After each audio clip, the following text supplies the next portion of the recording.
Bonjour. Bonjour. Notre réflexion d'aujourd'hui est sur Matthieu chapitre 21, versets 23 à 27. Elle porte sur la question suivante. Jésus était-il un gourou?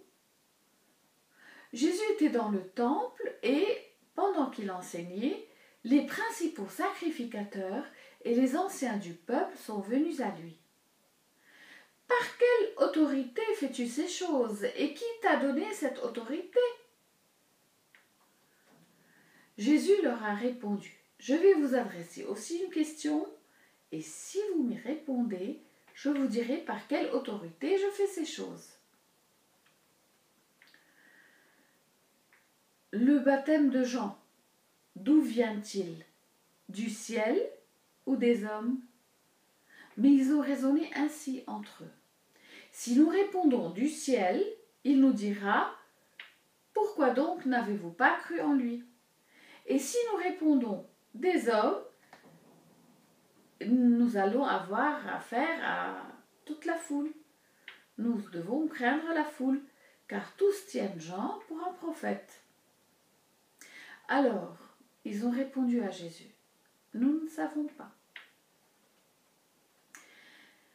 Et il leur a dit à son tour, moi non plus, je ne vous dirai pas par quelle autorité je fais ces choses. Un jour, Jésus a demandé à ses disciples, qui dit-on que le Fils de l'homme est?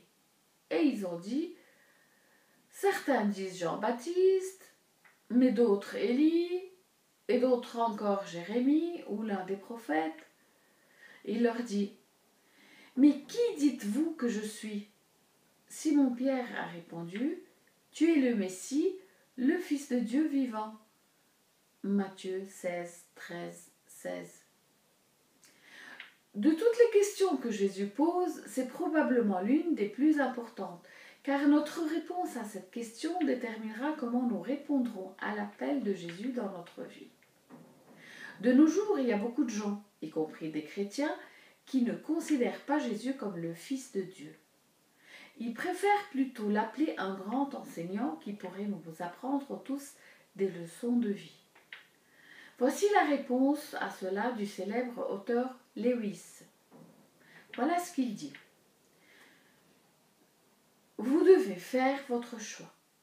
Soit cet homme était et est le Fils de Dieu, soit un fou ou quelque chose de pire. Vous pouvez le faire taire pour un imbécile, vous pouvez lui cracher dessus et le tuer comme un démon.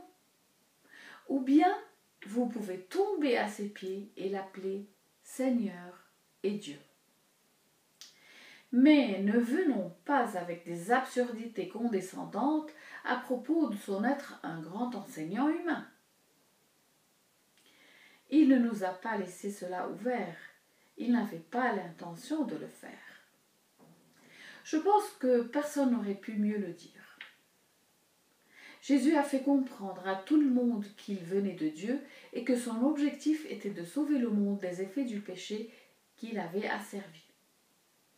Quand il prêchait, les foules étaient stupéfaites de son enseignement, car il les enseignait comme ayant autorité et non comme les scribes. Matthieu 7, 28, 29. Alors, si vous étiez un scribe ou un grand prêtre et que vous découvriez quelqu'un prêchant avec plus de pouvoir et d'autorité que vous, que feriez-vous? Surtout si vous ne lui avez pas donné l'autorité vous-même.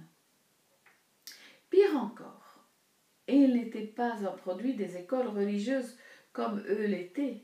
Alors, ils sont allés vers Jésus et lui ont demandé « Par quelle autorité fais-tu ces choses et qui t'a donné cette autorité ?» Dans le style typique qu'on lui connaît, Jésus a retourné leurs questions en leur posant l'une des siennes. Le baptême de Jean venait-il du ciel ou des hommes? Quand il n'était pas capable de lui répondre, il a continué son chemin. Son autorité venait de Dieu. S'il ne pouvait pas comprendre cela, il ne comprendrait rien. Alors vous, Que dites-vous que Jésus est? Nos actions détermineront cela plutôt que nos paroles.